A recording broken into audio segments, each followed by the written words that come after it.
जया अमिताभ बच्चन ये बोलना चाहती हूँ, मैं कलाकार हूँ, बॉडी लैंग्वेज समझती हूँ, एक्सप्रेशन समझती हूँ। और सर मुझे माफ़ करिएगा मगर आपका टोन जो है is not acceptable. We are colleagues, sir. You may be sitting on the chair. Jaya ji. And I remember when I went to school. Jaya ji, take your seat. Jaya ji, take your seat. Take your seat. Take your seat. Take your seat. Jaya, 1 second, honorable members. Honorable members. संसद के monsoon सत्र के 15वें दिन कार्रवाई के दौरान अब भी पक्ष और विपक्ष के बीच किचकिच जारी है। अब इस वाकये के बाद विपक्ष राज्यसभा सभापति जगदीप धनखड़ के खिलाफ अविश्वास प्रस्ताव लाने की तैयारी में है। असल में यह खींचतान तब शुरू हुई जब सभापति ने सपा सांसद को जया अमिताभ बच्चन कहकर संबोधित किया। तब जया बच्चन ने सभापति की टोन पर आपत्ति जताई और कहा कि उन्हें बोलने का यह टोन स्वीकार नहीं है। यह सुनकर धनखड़ उखड़ गए और कहा वे इसे बर्दाश्त नहीं करेंगे। आप सेलिब्रिटी हो और आपको डेकोरम बनाकर रखना होगा। दूसरी तरफ जया बच्चन ने सभापति पर स्पीकर बंद करने का आरोप लगाया और सभापति से माफ़ी की मांग कर डाली। जो कहा जाता है चेयर से, ठीक है, वो चेयर पे बैठे हैं, अलाउड है। अगर वो चेयर से बाहर हैं तो वो भी आम एमपी की तरह हैं, वो हमारे अन्नदाता तो है नहीं। I objected to the tone used by the chair. We are not school children. We are all, and some of us are senior citizens. I was upset with the tone, and especially when LOP stood up to speak, he had switched off the mic. You are a nuisance. Buddhihin, asking him to care. I'm saying I am a member of parliament. This is my fifth term. I know what I'm saying. सुनिए, I need an apology. बस। एक तरफ जब विपक्ष सदन से walkout कर गया और सपा सांसद के साथ खड़ा था, तब सदन में विपक्ष के खिलाफ उतरे सत्ता पक्ष ने भी निंदा प्रस्ताव लाने की तैयारी कर ली। साथ ही इसे सभापति और लोकतंत्र का अपमान बताते हुए विपक्ष की जमकर भर्त्सना की। केंद्रीय मंत्री शिवराज सिंह चौहान ने इसे अशोभनीय और अमर्यादित व्यवहार बताया। साथ ही उन्होंने उल्टे प्रतिपक्ष से माफी की मांग ही कर डाली। माननीय सभापति महोदय, ये सदन केवल ईंट और गारों का भवन नहीं है, लोकतंत्र का पवित्र मंदिर है। माननीय सभापति महोदय, मैं 6 बार लोकसभा का और 6 बार विधानसभा का सदस्य रहा हूं। 12 बार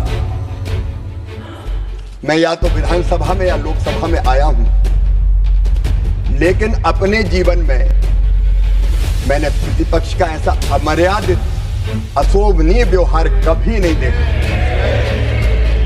आज मन व्यथित वेदना से भरा हुआ है। केवल आसंदी का अपमान नहीं है, ये देश के लोकतांत्रिक मूल्यों का अपमान है, ये लोकतंत्र का अपमान है। भारतीय पुरुष हॉकी टीम ने पेरिस ओलंपिक में कांस्य पदक जीतकर भारत को गौरवान्वित किया है। इससे पहले भारतीय टीम ने टोक्यो 2020 में 41 साल का सूखा समाप्त कर भी कांस्य पदक जीता था। हॉकी के ओलंपिक इतिहास में लगातार दूसरी बार भारत के ब्रांज मेडल जीतकर परचम लहराने पर देश में खुशी है। इस टीम में मध्य प्रदेश के हॉकी खिलाड़ी विवेक सागर प्रसाद भी शामिल थे। प्रदेश के मुख्यमंत्री डॉक्टर मोहन यादव ने विवेक सागर से वीडियो कॉल पर बात कर उन्हें जीत की बधाई दी। साथ ही उन्हें 1 करोड़ रुपए देने की इनाम की घोषणा भी की है। 52 साल बाद लगातार हमारी हॉकी की टीम ने पुनः वो गौरवशाली क्षण लाए जब दूसरी बार पदक जीत रहे हैं। ब्रॉन्ज मेडल पे मेरी अपनी ओर से सभी टीम को बधाई। और मध्य प्रदेश में ये आनंद दोगुना हो जाता है जब हमारा खिलाड़ी विवेक प्रसाद, यहाँ से विवेक सागर प्रसाद हमारा डीएसपी है पुलिस में। पिछली बार वो जीते थे तो हमने उनको डीएसपी के रूप में मध्य सरकार ने पदस्थ किया था। 1 करोड़ रुपया घर उस समय भी दिया था और 1 करोड़ रुपया पुनः उनके उत्कृष्ट प्रदर्शन के लिए मध्य प्रदेश सरकार द्वारा दिया जा रहा है। मेरी अपनी ओर से सारे खिलाड़ियों को बधाई। राजधानी भोपाल स्थित मुख्यमंत्री आवास में आज रक्षाबंधन का त्योहार हर्षोल्लास के साथ मनाया गया। मध्य प्रदेश के मुख्यमंत्री डॉक्टर मोहन यादव को राखी बांधने के लिए बड़ी संख्या में महिला सरपंच यहां पहुंची थी। इस दौरान जहां सबसे कम उम्र की महिला सरपंच ने सीएम को राखी बांधी, वहीं सरपंच बहनों ने उन्हें विशाल राखी भेंट की।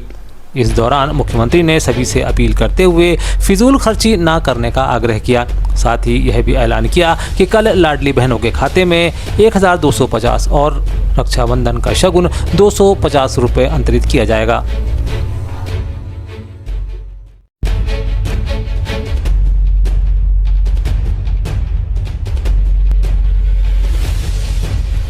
आज विश्व आदिवासी दिवस है। ऐसे में धार्मिक आस्थाओं वाले त्योहार को सहारा बनाकर सियासत की नाव भी दौड़ाई जा रही है। शुक्रवार को नागपंचमी के पर्व पर कांग्रेस के नेता प्रतिपक्ष ने भाजपा पर तंज कसा है।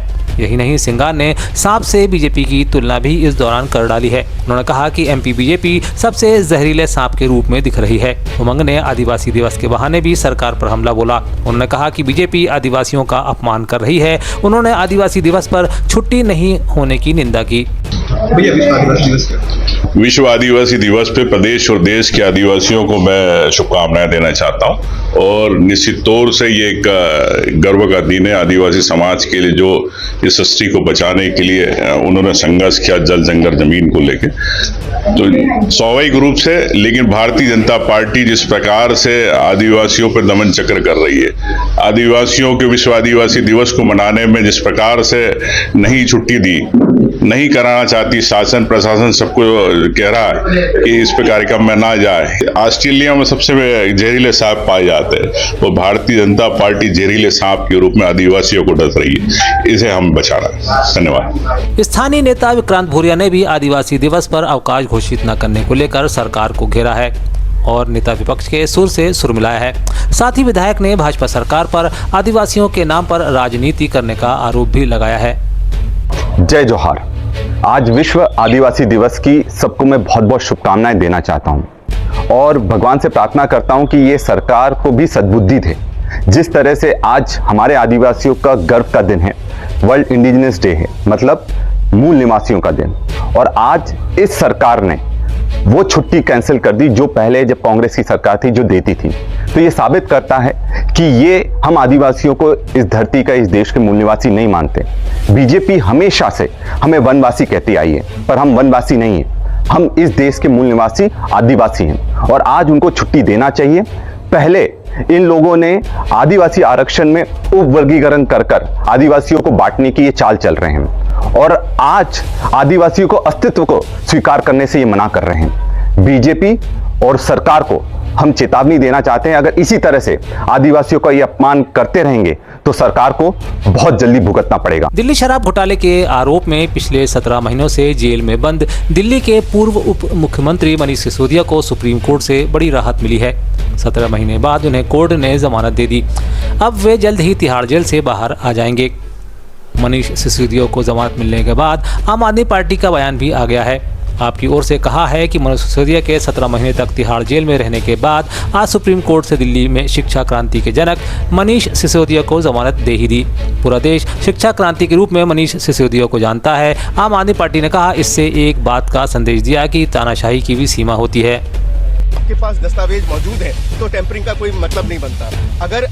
अगर इतने दिनों तक जो है आप इनको इनकार्सेशन में रखे हैं, इनको जेल में रखा है और ये जो है बेल के प्रिंसिपल के खिलाफ है, चाहे वो ईडी का केस हो, चाहे सेक्शन 45 हो, वो जो कार्डिनल रूल है बेल का वो जो है वो लागू होता है। और इस बात को ध्यान में रखते हुए कि ऑलरेडी जो है 17 महीने का जो है जेल ऑलरेडी मनीष सिसोदिया जी काट चुके हैं, तो सुप्रीम कोर्ट ने ईडी के तमाम दलीलों को खारिज करते हुए मनीष सिसोदिया जी को बेल ग्रांट किया है। और ईडी देखिए, पिछले 2 साल से जिस तरीके से भारतीय जनता पार्टी सांप सीढ़ी का खेल आम आदमी पार्टी के साथ खेल रही थी, षड्यंत्र के ऊपर षड्यंत्र, षड्यंत्र के ऊपर षड्यंत्र, कैसे भी करके अरविंद केजरीवाल जी को, पूरी पार्टी को जेल में रखो और तोड़ो, ये इनकी स्ट्रैटेजी थी।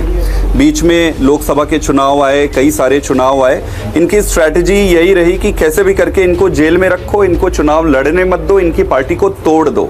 लेकिन जैसा कि आप सब जानते हैं और इतिहास गवाह है कि तानाशाही की एक सीमा होती है और इनकी अपनी एक लाइफ होती है, उसके बियॉन्ड इनका एक्सपायरी डेट तानाशाही का आ जाता है। आज जो माननीय सुप्रीम कोर्ट ने निर्णय दिया है ये तानाशाही के इनके एक्सपायरी डेट की शुरुआत है। भिंड के लाहार में पूर्व नेता प्रतिपक्ष डॉक्टर गोविंद सिंह के समर्थन में कांग्रेसियों ने आज जमकर प्रदर्शन किया। इस दौरान आलमपुर में अपने संबोधन में गोविंद सिंह ने मंच से कांग्रेसियों पर अत्याचार और जुल्म होने की बात कही। इस दौरान वे भावुक हो गए और मंच पर ही फूट फूट कर रो दिए। उन्होंने आरोप लगाया कि सरकार कांग्रेसियों पर झूठे मुकदमे दर्ज करा रही है। इस दौरान मध्य प्रदेश के पूर्व CM Digvijaya Singh, PCC chief Jitu Patwari, पूर्व केंद्रीय मंत्री अरुण यादव, पूर्व नेता प्रतिपक्ष अजय सिंह समेत पीसी शर्मा सहित अन्य दर्जन भर नेता मौजूद थे। सभी नेताओं से हमारी प्रार्थना हाथ जोड़िए, आप गिरजा कर हमारी मदद भली करें, लेकिन जिन लोगों ने खून पसीना बहाया है लोगों को चेतना